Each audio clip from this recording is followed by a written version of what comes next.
So I was going to wait till it stopped raining and do this video, but that ain't going to happen.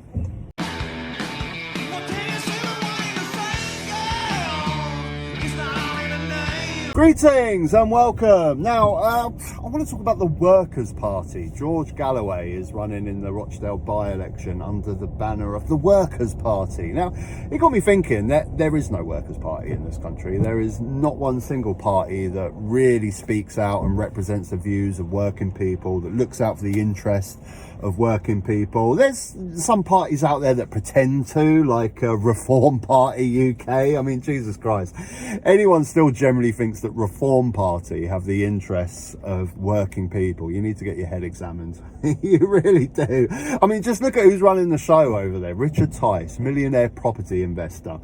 They just want tax cuts for the rich. That's what they're looking out for. Tax cuts for the rich. Yeah, they throw everyone a bone now again, talking about lowering immigration and fighting the social justice warrior nonsense stuff. But they don't care about working people. They care about the rich. They want to lower tax for rich people. That's what they're about. And then if you go on the other end of the spectrum, the Green Party, yeah, they got some good social policies, but really they're all about the environment. That's their thing. And social justice and stuff like that. That's their main priorities, it seems to me. Then the main two parties, I mean the Tories, Jesus Christ. Wait 6 months, you'll get a different leader with different policies. But the main thing with the Tories is really, though, is that we can all agree on. I mean, this isn't my opinion. This isn't a political discussion. This is just pure fact. The Conservative Party, the current Conservative Party, are the worst government we've ever had. Definitely in my lifetime, probably in a lot of other people's lifetime. It's just facts. You know, you can't argue with it. I mean, everything is worse since they've been in power. NHS, worse. Education, worse. Homelessness, worse. Immigration, higher. Government debt, government borrowing, higher than it's ever been. Child poverty, homelessness. The list is endless. Everything is worse under the Tories.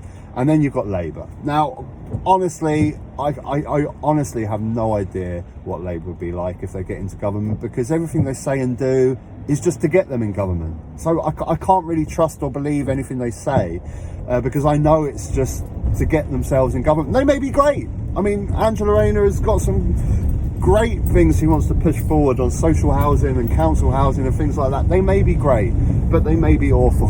I don't know. Until they're in government, I just don't know. And this is what it comes to. There is no political party out there that generally has the interests of working people at their core, at their heart. You know, I don't see any of these political parties talking about nationalising railway, getting the prices down so we don't have to spend a fortune going to work, or the fact of getting more power in the unions so we can better bargain for better wages. You know, all these sort of things. We had the CEO of British Gas recently, record high £4 million bonus, £1 billion profits for British Gas, while we're paying double, triple the amount on our bills.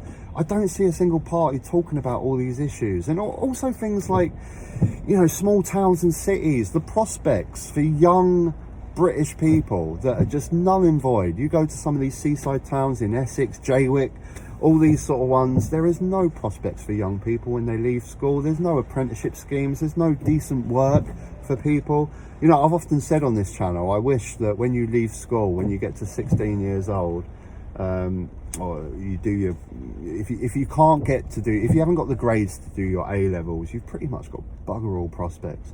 There should be a list, like when you go to try and emigrate to Australia, they have a list of jobs, don't they? What do we need? These are all the jobs that we need. Pick one, get trained in that job, whether it be bricklaying or carpentry, or if you're amazing at exams, doctors and things like that. You know, there is no prospects for kids, and I don't see any political parties talking about these issues.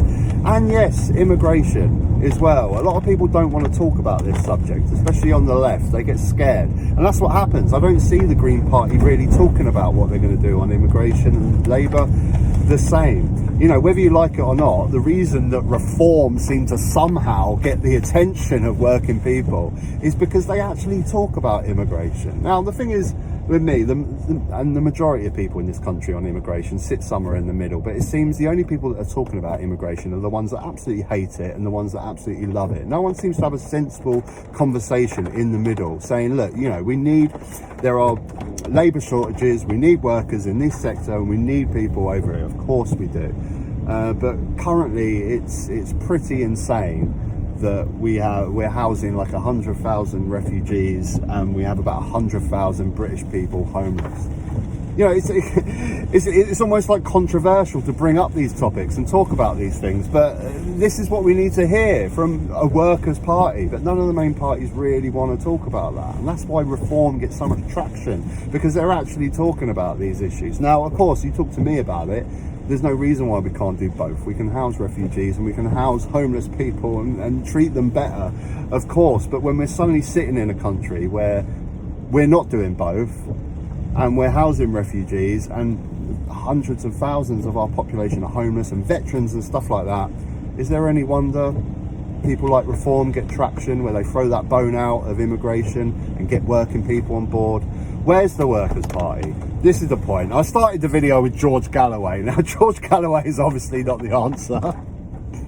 Whenever I think of this guy, whenever this guy comes up, instantly I just think to him in a cat suit on Big Brother pretending to be a cat. And the guy seems to pop up in like every by-election anyway with some different party. George Galloway's not the answer, but a Workers' Party that genuinely looks out for the interests of working people, all those things that I listed before. It's so desperately needed in this country, and I'd love to personally, I've said this before on the channel, see it headed up by someone like Mick Lynch. Mick Lynch would be perfect for this sort of thing. He's an incredible public speaker. He's a railway man. He comes from a working class background. He would be absolutely perfect. Now, I don't know how great he is with politics, but surely there's someone out there like that could lead it. We need a Workers' Party. I'm all for this, guys. What do you think? I'm for this. Let's do it. Let's do it. I'll join. I'll become a member. Mick Lynch, come on, man. You got to do this. You got to do the Workers' Party. It's desperately needed. I'm sorry about the rain today, guys. It's just been raining all day, so I haven't really had much choice. But if you enjoyed the video, click a like. If you haven't subscribed, you can subscribe up top, and there'll be another video. You can check that out as well. Till next time, take care.